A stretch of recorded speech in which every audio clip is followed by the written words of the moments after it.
Suspected ADF militia have killed 6 people in a new massacre in Eastern Democratic Republic of Congo. Reports say that the attack took place in the city of Butembo near a local UN mission camp. The attack comes as thousands continue to flock to the streets of Eastern Congo's several cities, demanding the withdrawal of the UN peacekeeping mission there, MONUSCO. The United Nations Organization's Stabilization mission in the country. Police in the eastern Congolese city of Beni have detained dozens of people and fired live rounds to disperse protesters demanding the departure of the UN peacekeeping mission. The protesters accuse the UN mission of failing to prevent these rebel attacks. Hundreds of young people have been protesting for days in several cities in the eastern part of the country. The ADF, which originated in the 1990s in western Uganda with the aim of establishing an Islamic State, is one of more than 100 rebel groups that plague the eastern provinces of the vast country. Some 330 people have been killed so far this year in violence, and that's according to the Kivu security tracker, which maps unrest in the region. The DRC's volatile east is home to more than 100 rebel groups, including the Allied Democratic Forces.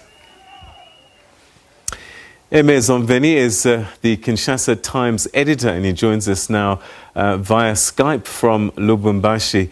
Aime, thank you very much indeed for joining us. Welcome to the program. The troubled East, violence, the usual course of business, but we're now seeing people saying they've had enough. Yes, and thank you for having me on the program. Indeed, thousands of people have taken to the streets of Beni and Butembo, and actually many more cities, including Goma, and now demanding that the United Nations peacekeeping mission, known here as MONUSCO, should now pack and leave because of its blatant failure to protect the civilians. And that is one of the tenets of its mandate under the Chapter 7 of the United Nations Charter. So what has MONUSCO been trying to do if the citizens feel that they're doing nothing? MONUSCO, and I think much to the credit of what the protesters are saying, MONUSCO has not pretty much been active. They have not been active at all in preventing those massacres and attacks on the civilians. Of course, it is not their primary mission to do so because that responsibility rests with the DRC military and police, but still, in the mandate of the United Nations peacekeeping mission, one of the things that they're supposed to do is ensure that civilians are protected where it is deployed. And in Eastern DRC, that has not been happening for many long years. If MONUSCO was to leave, doesn't that make them even more vulnerable, as weak as they feel that MONUSCO's presence is? I think the bottom line is that the population would like MONUSCO to be more active into the role of protecting civilians. And the only way that they now have to bring MONUSCO to act up to that responsibility is by demanding them to leave. But I don't think that the United Nations is going to leave. What might happen is that they will see if they can ramp up their presence and also own the responsibility that is theirs as per their mandate. Just how much of a challenge is it? I mean, in the intro, we talk about more than 100 rebel groups in this eastern part of the DRC, and I guess they're scattered all over, perhaps even crossing the border. This peacekeeping mission sounds like it's got all the odds stacked against it anyway. Definitely, and that's why I said this is a shared responsibility. Primarily, it is to the DRC government and the armed forces and the police to provide security to the population out there. But given the weaknesses in our military and in our police, assistance from the United Nations will be needed, but definitely will not be enough in order to tackle the insecurity prevailing there. But this is something that will have to be done over years, but it has to start somewhere. We believe that the ADF are about trying to establish some kind of Islamist state. What about the other rebel groups? What do we know about them and why they do what they do? Well, ADF have been the most vicious in terms of attacks against the civilians. The others are either remnants of the former rebel movements that were involved into the Congo war. It was from 1998 to 2002 when the Sun City Agreement was signed. Others are groups from neighboring countries that now have simply decided to have DRCs as their second homes and are not maybe as active as ADF, and others are really bent on creating instability in the country and see if they can go back and impose whatever plans they have in their home countries. So let's talk a little bit about this, these protests and these strikes. Who called for them? There are different civil society movements, chiefly one which is known as a Lutte pour le Changement, LUCHA in acronym.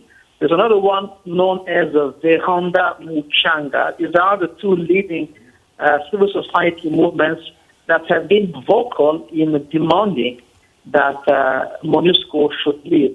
Now, to those civil society movements, practically the youth and many other parts of the population have joined forces in order to effectively ask for the United Nations to leave. What has been the effect of these strikes? Is there a lot of economic activity in the Eastern DRC that's been brought to a halt? Well, they have decided to conduct what we call here ville morte, which are sort of like general strikes whereby nobody goes to work, and they have said that it should last for 10 days. It has been now about 4 days since they have started those strikes. What happens is whenever a journée ville morte is declared in the DRC, it paralyzes economic activities for that specific day. Now, what's happening in DRC is that it is spreading like wildfire. It started in Beni, then went on to happen in Butembo, and as we speak, it's now spreading into Goma. So that could potentially turn into some sort of civic disobedience movement in order to bring pressure to bear on the government to do something. Can the government do something, or is it that there's something that we're not quite understanding about their ineffectiveness? I think it's mostly the fact that the DRC police force and military reforms, because there was a process of demobilization, demilitarization and reinsertion, that a TDR process that was underway that never really completed in a very successful fashion. So we have the military and the police that are not properly reformed, hence part of the ineffectiveness, but also simply because training is not very adequate, and also salaries are not are meager when paid at all. There are so many factors that are explaining why we have such an effectiveness happening there. So like I said, it will take long-term reforms, but right now the government must be seen as at least doing something, if only cosmetically, in order to try and calm the population. But unfortunately, it is a crackdown by the police that we are seeing on the ground. And then this latest attack, was it the ADF? Did they claim responsibility? They did not, but in Beni, mostly whenever that happens, it's mostly attributed to the ADF when they don't claim responsibility themselves. Because, as I've said, ADF seems to be the most active and also the most vicious armed group that is still operating there. All right, so on top of all of this, I mean, we're seeing images of the protesters there, and I'm just wondering, COVID-19 and other health issues, are they playing out in the middle of all of this? I would rather say that those health issues are playing in the hands of those negative forces. Take the example of Ebola virus disease, which was prevailing there until recently. We had the 12th outbreak there. And mostly it tends to allow negative forces to operate unrestricted because people are afraid that the disease would spread. With regard to COVID-19, well, it's mostly in the major cities that we have a higher prevalence of that pandemic, such as Kinshasa and other major cities. Then really is not that badly affected by COVID-19. So the effect would not be really, it would be marginal on the security situation there. So regardless of whether there's a health issue happening or not, those negative forces are still operating and they're wreaking havoc. And has Kinshasa said anything about these strikes? They're 4 days in now. And again, these attacks, people are dying. Kinshasa always would say that the government will take all the appropriate measures with a view to tackling insecurity. Well, that has been the discourse, that has been the talk for many years now. But when it comes to effectively implementing those promises, well, Kinshasa has fallen short of that. All right. Aime Zonveni, thank you very much indeed. Always great getting your insights on the situation in your country. Merci beaucoup. À bientôt, mon frère. Merci. Au revoir, Peter.